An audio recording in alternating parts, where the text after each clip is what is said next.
Hi everyone, thanks for coming to this call. We'll be discussing a potential move to Workhorse for this rendering. I've listed some points in agenda that need some clarification from backend and infrastructure team. First of all, I'd like to tell you why actually this idea came up.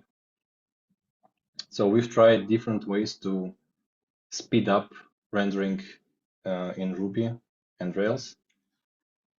And we only got positive results with the streaming approach. So we managed to squeeze multiple requests into a single request that streams diffs from start to end. But unfortunately, all of these renderings happen sequentially.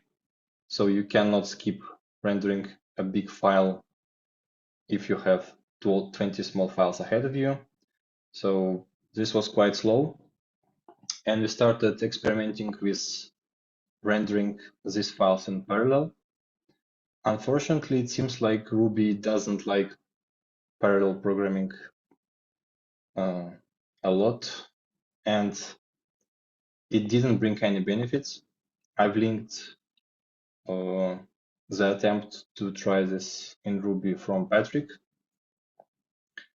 and he basically said that it was a second longer than a usual approach with synchronous execution. So at the current stage, it's not effective at all. I asked some people familiar with Ruby why is that, and it seems that in Ruby 3.3 they actually improve threads significantly, and that can potentially yield some benefits for us. But I'm not a backend expert, so I'll leave it up to everyone else.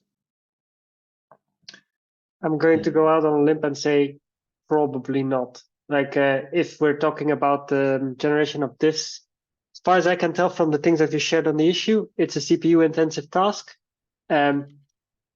Ruby's only going to use one CPU, one core. So doing these things in parallel threads is not going to make us use more cores. I see. So that gives us the next point. So in order to achieve true parallel execution, we must paginate our requests. So basically splitting our files into batches of some sort. I was using 20 files per request in my POC. And that approach has a downside that with each request, you are getting all the diff files from database or from GitLab for the whole merge request. And we couldn't find a way around it. So for example, if you have 20 files that take 5 seconds to render, you should add an additional second to fetch the data from database or GitLab. And as your merge request gets larger and larger, this overhead will become even stronger. So even though we achieve better performance, this will increase a lot on the server because we'll have to make a lot more requests. We also tried Rails view template streaming, which didn't work for me. So basically what it should do is it should render your layout first and then render the content template when it's ready. I guess it requires some special configuration for our case because we have buffering on the Nginx side, and that can be a problem.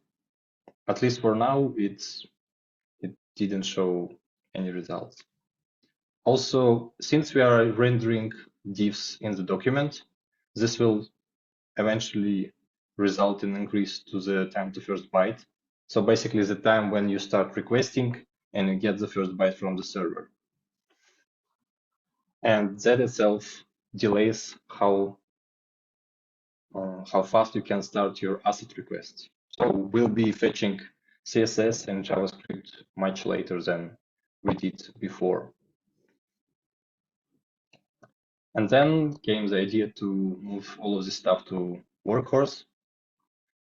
So I've picked this one because, first of all, we already have some services written in Go, especially for high demanding tasks. And also Go provides very good instruments for parallel execution with Go routines.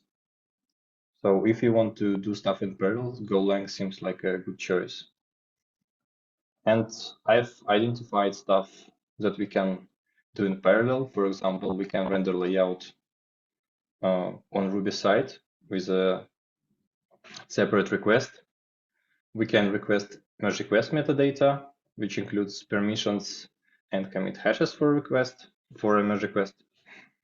We can fetch files from GitLab, file by file using gRPC, and we can also highlight files and render them in parallel. So this is basically my motivation to consider using Workhorse instead of Ruby and Rails. Does anyone have any thoughts so far? The reason for picking Workhorse is because it's already there and it's written in Go. Well, yeah. We don't want to introduce a new approach that is not tested, that is not familiar with anyone in the company.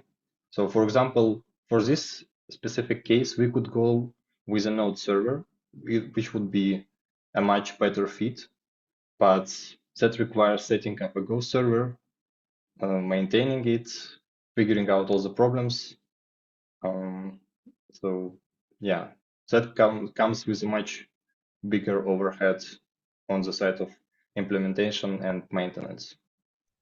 Agreed. The thing that I'm worried about with Workhorse is that it's a very different workload from what Workhorse already does.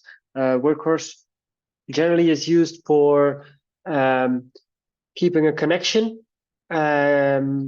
open to a client because running a Ruby thread that is waiting for stuff is kind of expensive. And with Go routines, this becomes very cheap. If the thing isn't doing anything CPU intensive, then Workhorse will just happily sit there waiting for the client to receive data or while we upload something or anything like that. So if we add now a new CPU intensive task to it, the scaling characteristics of Workhorse become different. That's what I'm worried about mostly.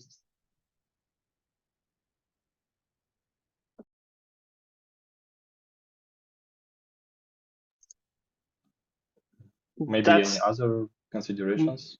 that's not. You mean alternatives or? Maybe problems that we can run into with Workhorse, for example. This is the first one off the top of my head for GitLab.com. Workhorse runs next to Puma, so on the web fleet. Yeah, we might have to retune that or maybe serve those requests from a different fleet with different parameters. Yeah, if we go that direction, it's something to look into.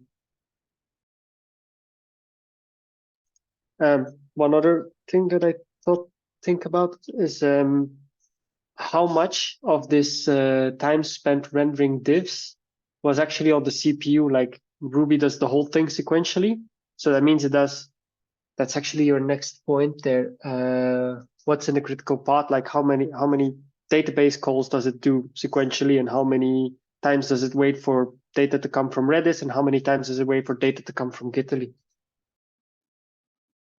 Yeah, in the example I've shown on Monday, I think we had an n+1 problem that we fetched all the diffs from GitLab already, and we had to do a call for GitLab for each render again, which might have added up to the total execution time. But I think even if we remove it and use all the data that was fetched before, even with that in mind, I think it will take almost the same time, maybe like 20% less, but not much. Patrick has actually analyzed this in the same thread I've linked for parallel execution, and he told me that it was around 80 milliseconds total GitLab calls. So it didn't seem like it was a bottleneck in this run. No, So far, yeah. doing that also still requires the whole thing in memory at once. So we can't, Yep. pull from GitLab, push to the client, garbage collect again. Exactly. Yeah, we didn't measure how much of garbage collection time it was because the request was streaming and it's hard to track down in the performance. Yeah, I guess it would be really hard for Ruby to handle really big MRs with a single request just because of the memory requirements. It depends where it comes from. I think imagine we have all the data ready from a streaming resource, be it GitLab, Redis, or whatever. I think if Ruby only needs to do the I/O, it would be fine. Yeah. So that means that if we have the data highlighted, rendered, readily available, and then it needs to stream it to the client, I think the bottleneck is going to be network and not Ruby being Ruby. Yeah. Just a quick question to you, Bob, just from a scalability perspective. Yeah, when I hear about Ruby threads, yes, sometimes I think that it can be a problem for scalability. Yeah, like that they are not so lightweight, for example, like in Go. Yeah, and do we have like concerns about it, or is it usually fine? So I won't be worried about it. For things, I'm reluctant to add more threads inside the web workers just because it becomes unpredictable because of the way Ruby handles threads. Like only one thread can be active at the same time. So if we then add a CPU intensive task on a separate thread, it could block other requests still just because of the GIL. That's why I'm reluctant to do that. There's other things that might fall out of using threads. Unexpected threads, let me call them like that, unexpected threads, because, for example, if that thread makes then a call to the database, takes a connection from the connection pool, because it's IO bound, Ruby says, okay, I'm waiting for the database now, I'm going to work on something else, but the connection is still held. If we haven't sized our connection pool with that in mind, then we might run out of connections because right now those connection pools are sized according to the number of Puma workers, so Puma threads that we run, for example. So I'm kind of reluctant to try to add more parallelism inside Puma. Yeah, makes sense to me. Yeah. Where we do have actual parallelism in Ruby, so we could reuse existing logic is Sidekick. So have we considered doing the rendering there so it's available for Rails to stream it to the client? I believe a couple of issues are created to pre-generate, Yeah, I saw Kerry linking those, but I don't know what we tried and what was done. But at the same time, we must store it somewhere. So but even now, yeah, we store something in Redis regarding the highlighted stuff, or yeah. So probably if we do something like this, then I see only the problem with the storage. I believe that we need to store the pre-computed result somewhere. But yeah, also one of the options that can be considered. Yeah, it's a pity we don't have any backend engineers from Create team because I have questions about the critical rendering path. So far, as I understand, we only need one query for permissions and for commit hashes. I don't know if it's a single query or if it's multiple queries, but at least we need this to know which branches or which hashes we are comparing.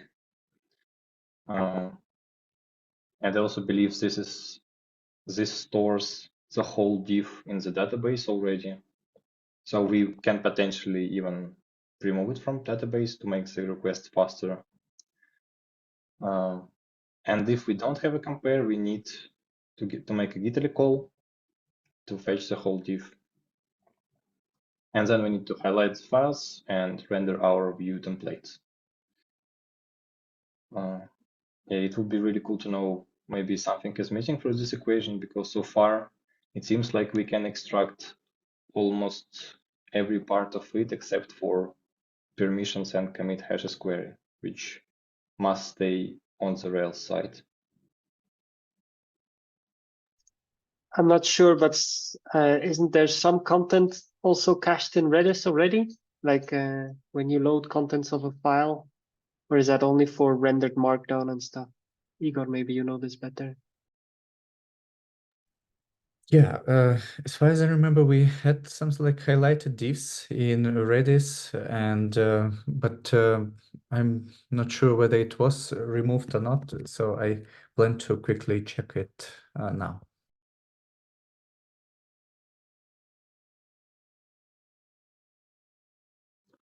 Yeah. Anyway, let's discuss other options that can potentially bring us some benefits. I think Bob mentioned on Monday object storage.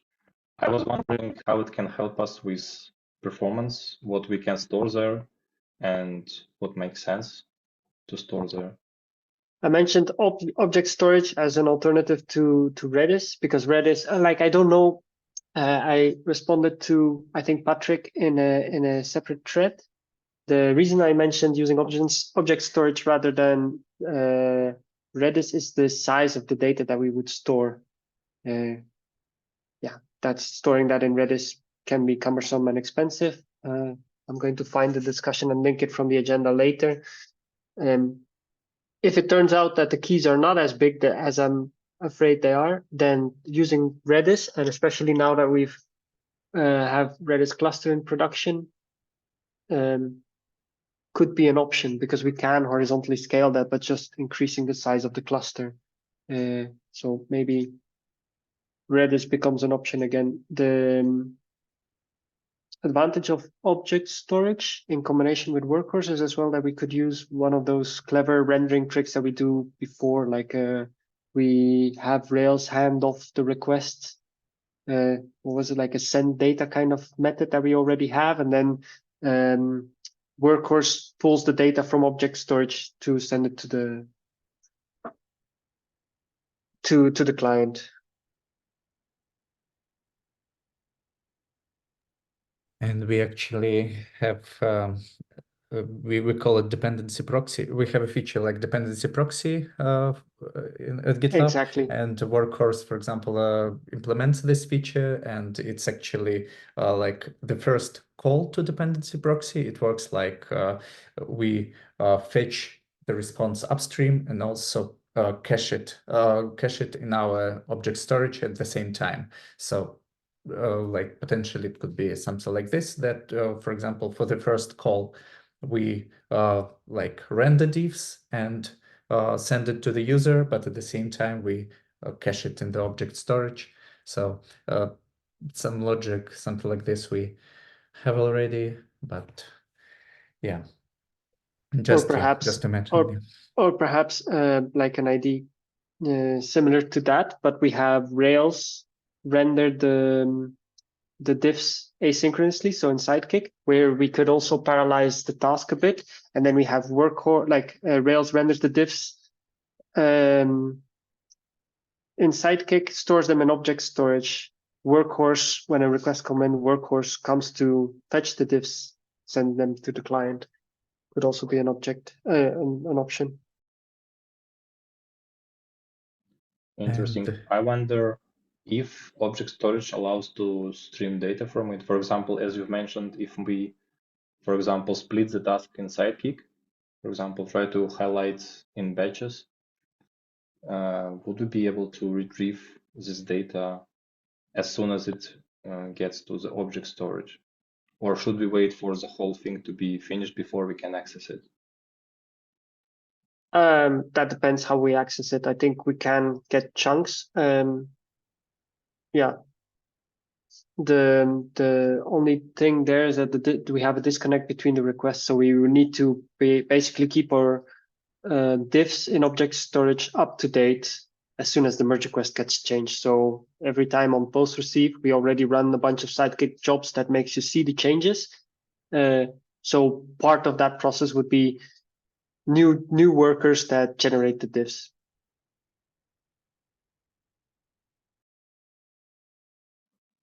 I see. Any more thoughts on the object storage? Don't pin yourself on object storage. If Redis is a better fit, then Redis is also an option. And a quick update on Redis. We actually store something in Redis. For example, it's called like highlighted diff files. So yeah, but I don't have data whether it's like how often do we use it. Yeah, like hit ratio. But yeah, we do something like this. Yeah, so highlighted diff files and merge request diffs.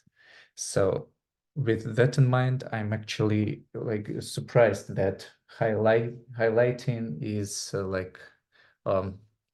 it's a bottleneck for us. Yeah, that we calculate it once, we store it in Redis, but at the same time we still like it's still like a problem. Yeah, it's have we investigated how often we have cache misses there? Like in the streaming test, did we try the same kind of streaming where the caches would be warm?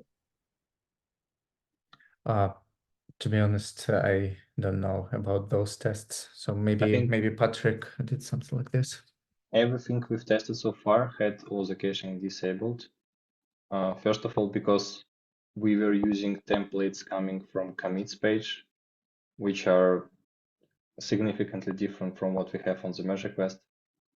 And so I don't think the caching would apply to this HAML template. Yeah, or But we will probably still have different cache and so on. So yeah, I remember those are very different.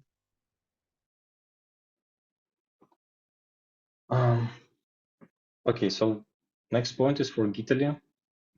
One of the approaches I was thinking about is not caching everything in Redis or somewhere else, but letting, for example, small merge requests to be handled right away, processed on the server every time we request them. For example, we don't need to cache merge request with 100 lines changed. That would be kind of a waste. And my question is how scalable Gitli is. Can we rely on this stuff? Because we don't want to break it in production. I think today, is there already any caching today for any of these diffs? Because if not, I mean, today, every request is always going to be generating a diff and fetching that information. So I don't know if that would be a concern. I think Igor just showed that, yes, there is caching already, and we also have some caching on the Rails side in front of Gitli. In some cases, doing it straight from Gitli might be more performant, but I think there is some caches. Okay. It could potentially be a concern then. I mean, every time we perform the RPC that's being used is commit diff, and that's spawning a Git process to basically perform the diff. And if we see a whole bunch more Git processes spawning, that potentially could starve the server, but I'm not quite sure what that would look like. We'd have to look into that.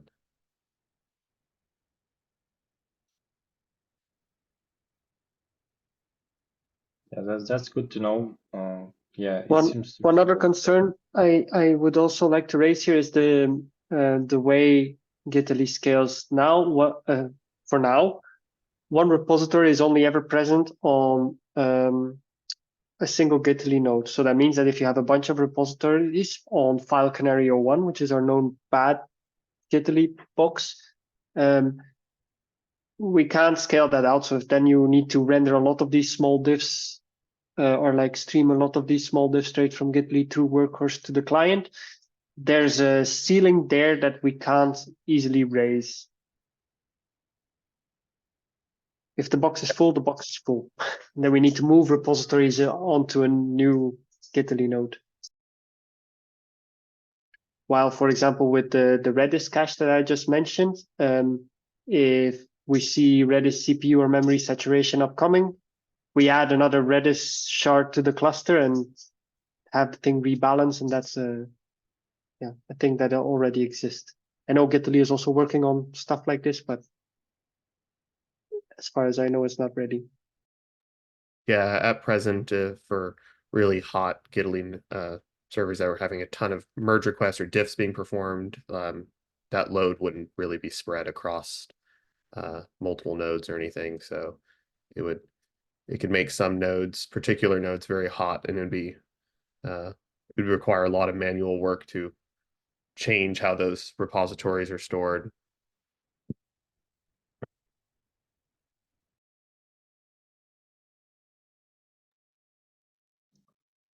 Yeah, I think we need to check, do we cache GIF on the Rails and how we do it.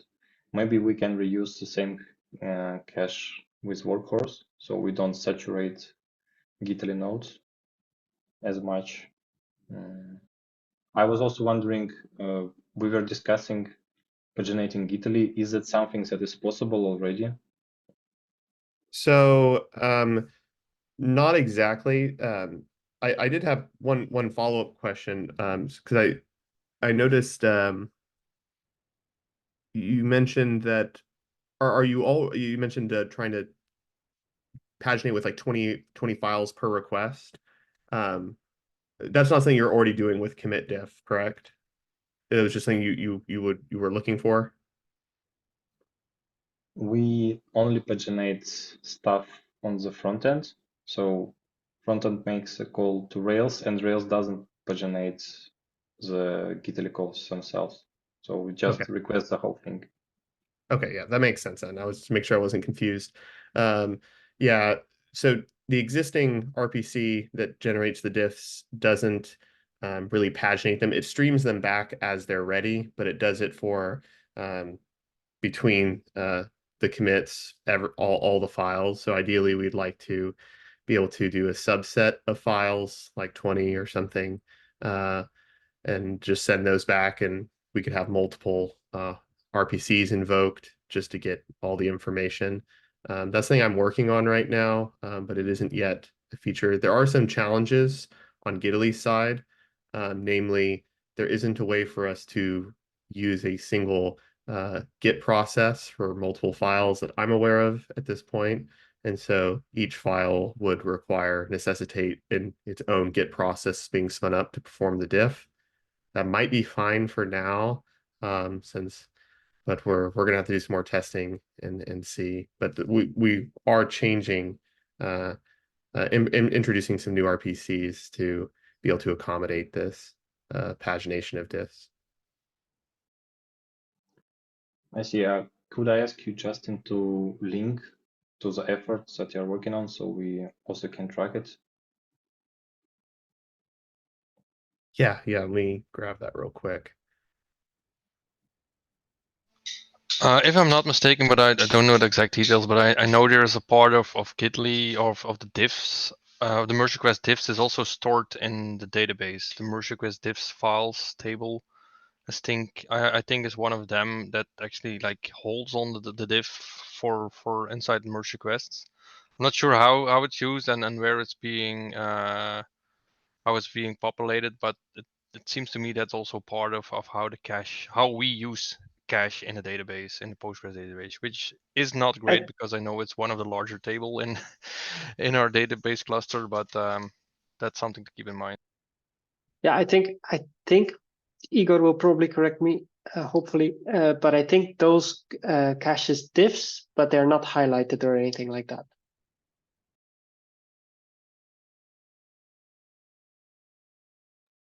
Yeah, I think so as well. Yeah. So yeah, that's true, but that takes away the load from Gitly. So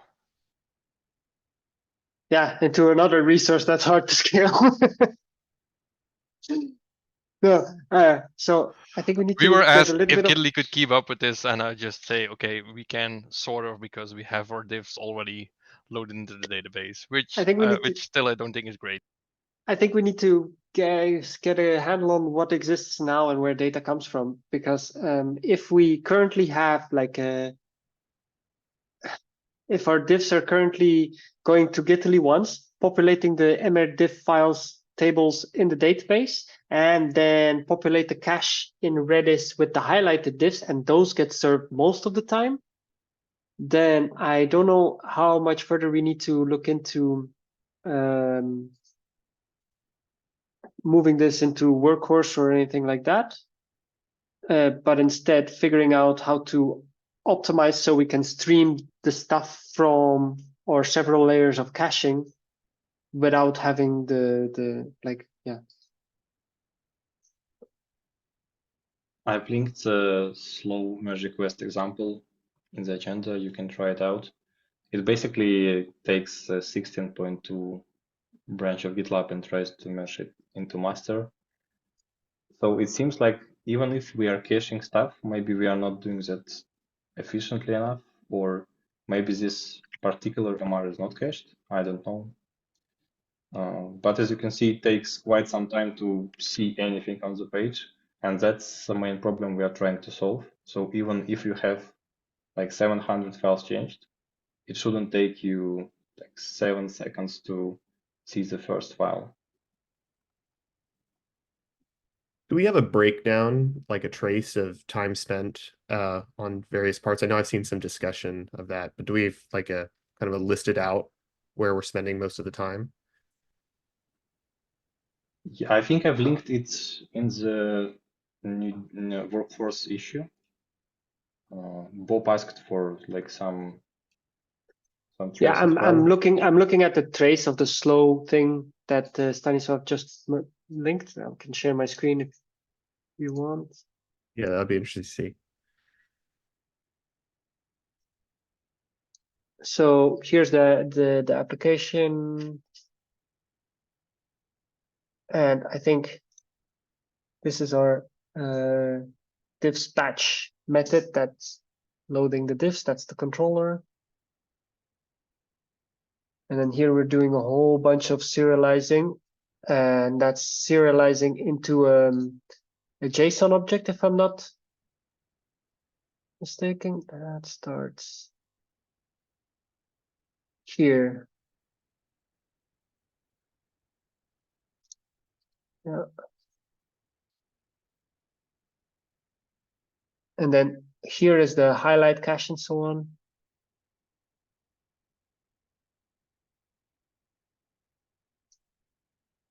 And yeah, that's actually the highlighting. So that's all in all not that much. What I don't see here is where it's loaded from.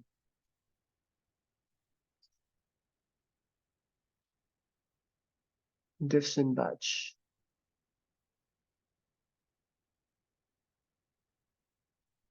Yeah, these classes are what loads the diffs, so that's also not the bulk. So we spent all of this time rendering JSON for too much things, I think. So in the experiments that Stanislav demoed Monday, this would completely change because we wouldn't be rendering JSON. I also wonder what we do for these 2 seconds. It doesn't show really. That's garbage collection. So that's an unlucky request, but probably because we're loading a lot of data in memory. Let's see if it happens every time. Yeah, I see that every request, every batch takes at least 4 seconds for me. And in average, it's like more like 7 or 8 seconds. So we are definitely spending time on something that takes quite a while.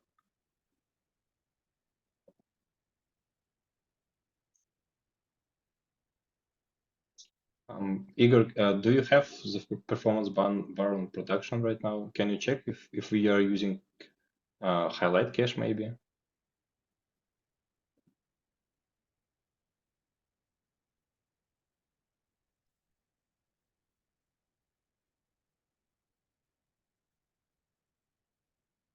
See here, the garbage collection is much less.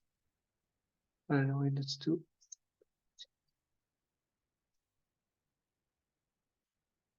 And we did garbage collection after the request was served, which is better, but that also means that probably this request loaded a lot into memory.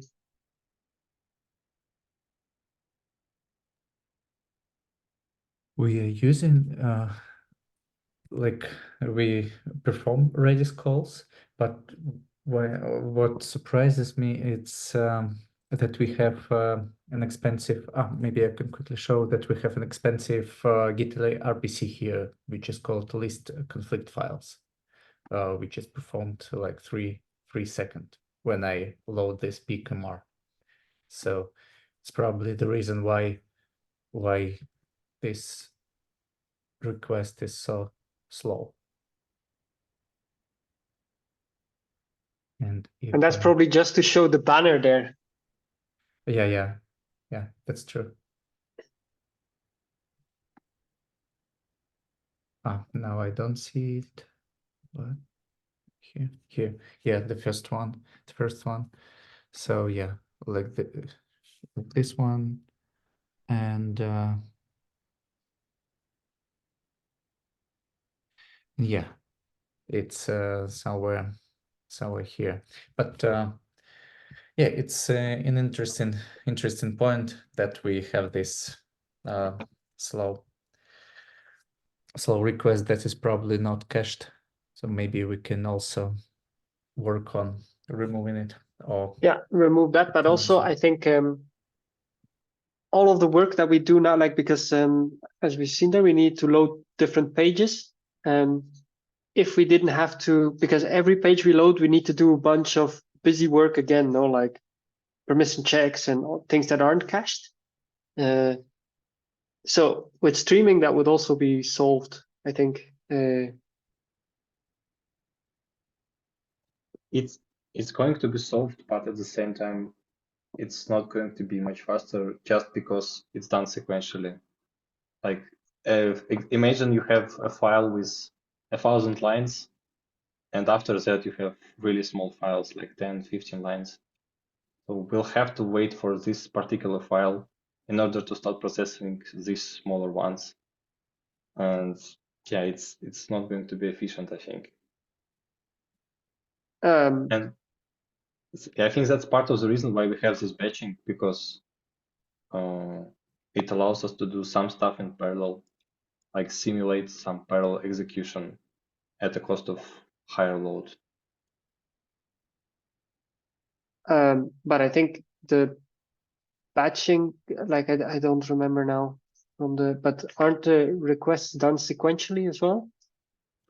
Right now, they're kind of done sequentially, but in the demo I've shown like a couple of months ago, I've done paginated requests, and they were done in parallel, which increased the final load time, but it was still slow. It wasn't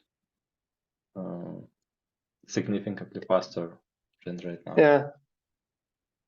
The thing that I think we should look into is pre-populating, like before pre-populating a cache, not the cache that we have now, because that's probably very tailor-made to the way we render views currently with the JSON and so on.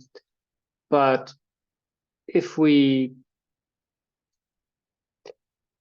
do all server-side rendering and then use stuff like fragment caching, Rails fragment caching, I think that can be streamed afterwards. Then, yeah, we only need to populate this cache once. And then if we could move the cache population into Sidekick right after we receive the push to the merge request, then Rails' only job is to stream that stuff out. The stuff should already be rendered. And yeah. But I don't know how feasible that is. I think that's going to be much less effort and much less complexity than moving it into Workhorse, to be honest. Yeah, agree. That doesn't mean that if that's like, I don't know if that is an experiment that we can quickly do. but I think we should check how far it gets us. If it doesn't get us farther, then Workhorse is still an option, and then we could even look into keeping the generation in Sidekick, as I mentioned, but having Workhorse stream that all out to the client. Yeah, I think a small POC would help us, but I would need some help from people with Go experience, because it's I'm not even proficient in Ruby, so yeah, we'll need more participants in that effort. One thing I wanted to discuss is Golang developer experience. So imagine we go this route. I was thinking about how it would look like for front-end developers, for example, if we want to change an HTML template and then have its Workhorse automatically recompile. Does Go provide some sort of on-the-fly compilation? So we can basically change the files and we don't have to basically restart the whole GDK locally to see the changes applied. Does anyone have experience with that?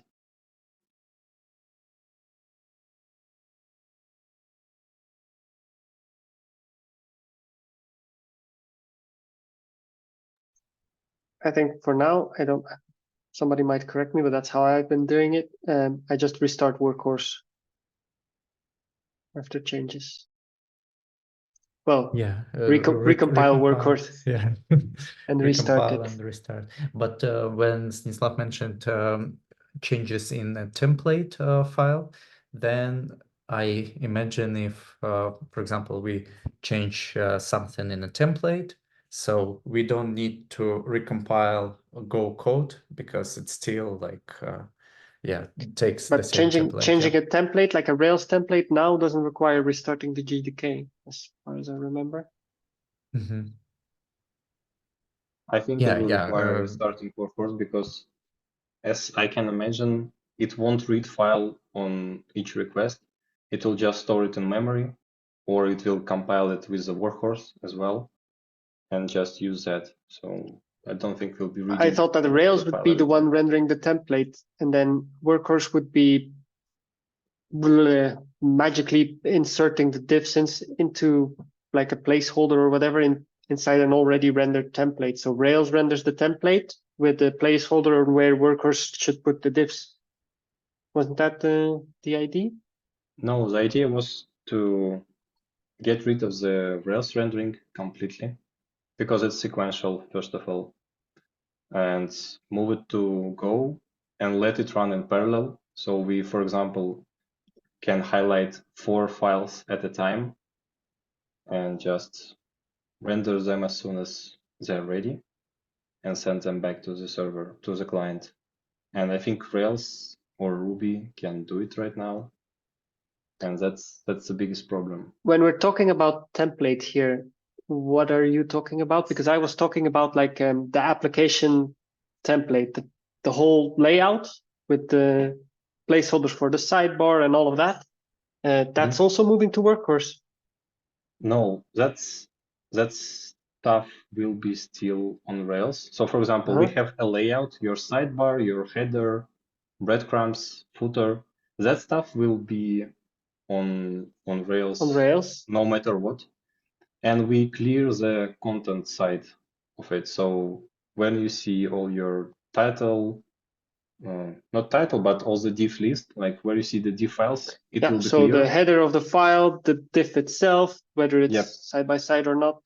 So we'll just inject into that place. We'll place some mark and replace it. Yes, and the Go Workhorse process needs a template, however that looks. Yes. Built by front-end engineers to, yes, I understand. I don't have an answer to your question, but now I understand better where, yeah. Yeah, I was assuming that it will read that file during compilation. It will compile the final executable. And if you change that file, you basically have to recompile the whole Workhorse for a single change, which is not a good developer experience. Yeah, something to keep in mind. Yeah, we have not so many time. So last question is for the pitfalls with Workhorse. What can we run into if you have experience with working with that stuff? Yeah, it would be good to know.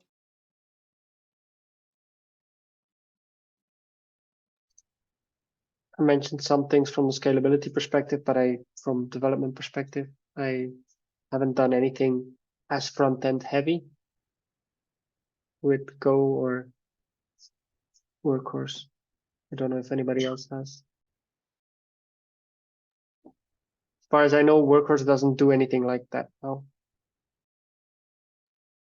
Like we had an argument that, for example, Workhorse currently performs like LC files generation, and it's for code navigation, and this code navigation has a pop-up which shows you the code, the explanation about the code, and it's actually generates and highlights the code, and so we already have the library that highlights the code included into Workhorse.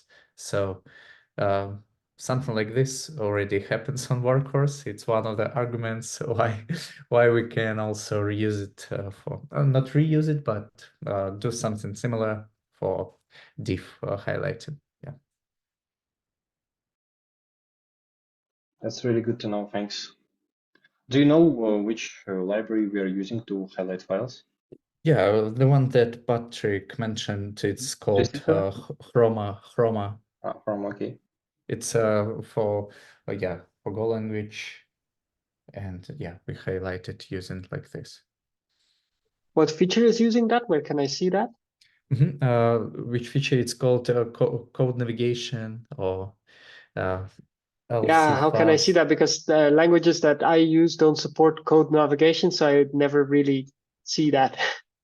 Yeah, I'll have a look, because I remember it was broken at some point, yeah, and I don't know whether it was fixed or not, but I remember enabling it for GitLab shell and probably for Gitly, but yeah, not sure how it works. Let me quickly check.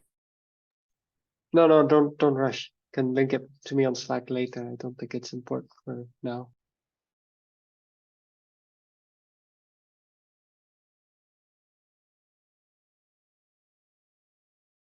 Any last minute points? Maybe something to add? Thanks for working on this. You're going to make so many people's lives so much better. Well, I hope so. That's the goal. Yeah, if you have any more thoughts, please leave them in the issue. We are still discussing this stuff. I think the next step is to make some small POC, maybe try this stuff out, extract the diffs from the Rails, and try to create a really small Workhorse service and see how it goes.